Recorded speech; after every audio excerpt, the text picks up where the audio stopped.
खरं तर मी प्रथमतः मराठा समाजाचे खूप खूप मनापासून आभार व्यक्त करते, कारण की मनोज जरांगे पाटलांनी जे उमेदवारी जे खासदारकीसाठी त्यांची जी उमेदवारी जी त्यांनी तयार केलेली आहे की सोलापूर शहरामधनं प्रत्येक जिल्ह्यामधनं उमेदवारी थांबवण्यासाठी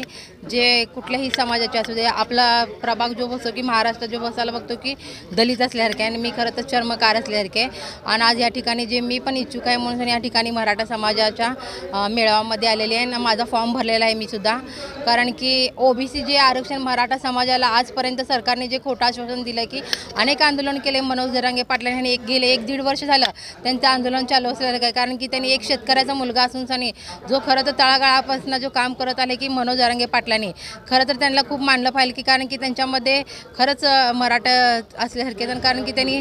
दाखवून दिलं की आपण काय करू शकतो काय नाही, हे सरकार आपल्या हातामध्ये कसं येऊ शकतं ते जरांगे पाटलांनी दाखवून दिलेलं आहे. कोणते मुद्दे घेऊन उतरणार? आणि